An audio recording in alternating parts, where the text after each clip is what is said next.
Dan di pintu yang ketujuh juga ada malaikat yang berseru, berbahagia, beruntullah. Apakah ada orang yang memohon ampun pada malam nisfu Sya'ban, maka Allah Subhanahu wa taala mengampuninya. Faqultu ya Jibril, lalu Nabi Muhammad bertanya, wahai Jibril, sampai kapan keadaan ini? Langit itu terbuka, pintu pertama sampai pintu terakhir malaikat-malaikat berseru. Maka malaikat Jibril mengatakan, ila tulu'il fajri, sampai fajar datang. Lanjut, jangan lupa bergabung di channel ini, like, comment, dan subscribe. Di wa sukira fi ikna, disebutkan di dalam kitab al-Ikna, anna Jibril nasala ala Nabi sallallahu alaihi wasallam lailatul bara'ah. Jadi sesungguhnya malaikat Jibril mendatangi Nabi sallallahu alaihi wasallam pada malam bara'ah, yaitu malam bara'ah istilahnya malam pembebasan. Jadi malam nisfu Sya'ban itu dikenal dengan malam al-bara'ah, malam pembebasan dari seluruh musibah, dari seluruh kesusahan, dari seluruh kemiskinan, dari seluruh dosa-dosa. Juga malam nisfu Sya'ban sebahagian ulama menamai dengan Lailatul Ijabah, malam dikabulkannya seluruh permohonan hamba. Kemudian ada juga ulama memberi nama Lailatul nisfu Sya'ban dengan Lailatul Ghufran, malam diampuninya dosa-dosa. Seperti yang saya jelaskan tadi, tanpa umat Islam yang beriman kepada Allah memohon ampun, meskipun dia duduk malam itu, yang penting tadi tidak menduakan Allah, tidak pernah menyakiti orang tua, mertua, kemudian iri hati, dan tidak punya musuh meskipun satu orang, itu yang akan diampuni malam itu. Nah, apalagi kalau kita hidupkan kemudian kita berdoa dan sebagainya. Ya Muhammad, nah Jibril berkata, wakala ya Muhammad, wahai Muhammad, ijtahid fi hadhihi laila, bersungguh-sungguhlah malam ini. Fa inna fiha tuqda hajatu, karena di malam ini akan diselesaikan semua hajat-hajat. Fajtahid fa ijtahadan Nabi sallallahu alaihi wasallam, maka Nabi sallallahu alaihi wasallam bersungguh-sungguh malam itu. Fatahu Jibril malatansanya, maka malaikat Jibril datang yang kedua kalinya. Faqala ya Muhammad basyir ummataka fa inna Allah ta'ala ghufira li jami'i ummatika man la yusyriku bihi syai'an. Nah, malaikat kembali datang dan berkata, ya Muhammad, sampaikan kabar gembira kepada umatmu bahwa sesungguhnya Allah Subhanahu wa taala mengampuni semua umatmu di malam itu, malam ini, yang tidak mempersekutukan Allah dengan sesuatu apapun, termasuk kirim Allah kemudian digintung-gintung di pintuan. Makanya dukun yang menggunakan media jin untuk meramal itu termasuk tidak diampuni, Bapak Ibu. Tadi yang pernah datang di situ toh. Kemudian malaikat Jibril berkata, ya Muhammad irfa' ra'sak, coba angkat kepalamu, artinya menghadap ke atas, ke langit. Farafa ra'sahu, maka Nabi melihat ke atas.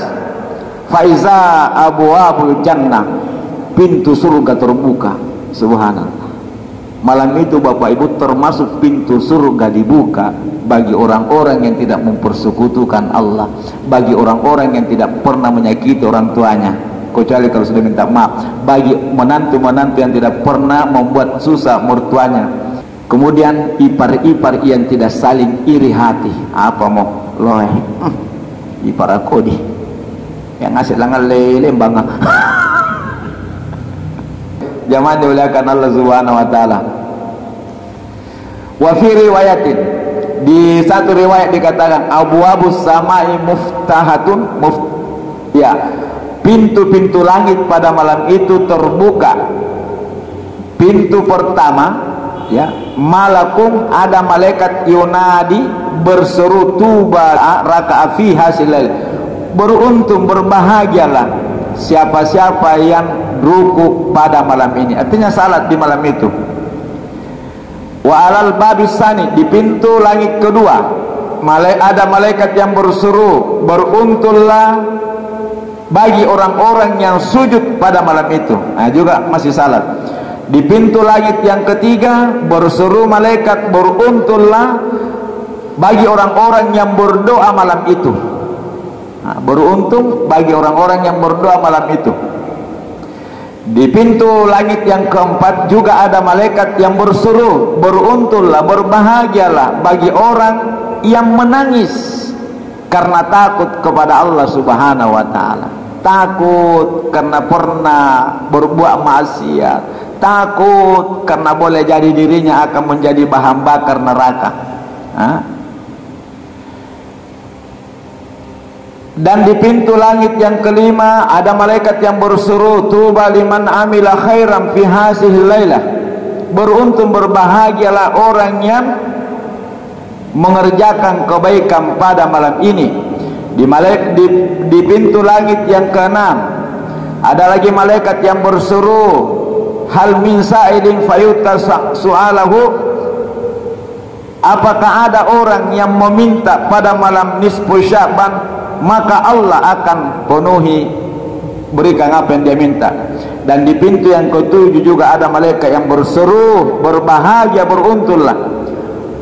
Apakah ada orang yang memohon ampun pada malam nisfu Sya'ban, maka Allah Subhanahu wa taala mengampuninya. Faqultu ya Jibril, lalu Nabi Muhammad bertanya, wahai Jibril, sampai kapan keadaan ini? Langit itu terbuka pintu pertama sampai pintu terakhir, malaikat-malaikat berseru. Maka malaikat Jibril mengatakan, ila tulu'il fajri, sampai fajar datang, artinya sampai subuh tiba. Kala inna Allah ta'ala fiha itqa'um minan nar ba'da sya'ri ganamin bani kalbin. Allah berfirman, sesungguhnya pada malam itu Allah akan membebaskan, ya, umat Nabi Muhammad atau umat manusia dari api neraka sejumlah dengan bulu kambing Bani Kalb. Jadi di zaman Nabi itu Bapak Ibu ada satu kabilah itu terkenal ribuan kambingnya, namanya Bani Kalbin. Itu Bani Kalbin juragan kambing di tempo dulu. Artinya apa? Nabi Allah di dalam diskusi dikatakan Allah akan mengampuni dosa umat manusia pada malam itu seperti banyaknya bulu kambingnya Bani Kalbin. Artinya tidak terhitung. Kata dalam kulen rekening jauh, si kayu lagi dari rekening. Nah, Bapak Ibu dimuliakan Allah Subhanahu wa taala, ini sudah ada jelas sedikit toh penjelasan tentang Sya'ban. Utamanya malam nisfu Sya'ban. Sekarang ada satu amalan di bulan Sya'ban ini Bapak Ibu, untuk di siang harinya juga bisa kita amalkan, di malam-malam harinya kita bisa amalkan, dari malam pertama sampai malam terakhir. Zikir. Ya, zikir ini kalau kita selalu lafazkan, misalnya selesai salat meskipun satu kali, dan zikir ini sebenarnya kita biasa lantungkan. Di antara keistimewaan kemuliaan zikir ini, ya, Allah Subhanahu wa ta'ala akan mencatat baginya seperti telah beribadah 1000 tahun.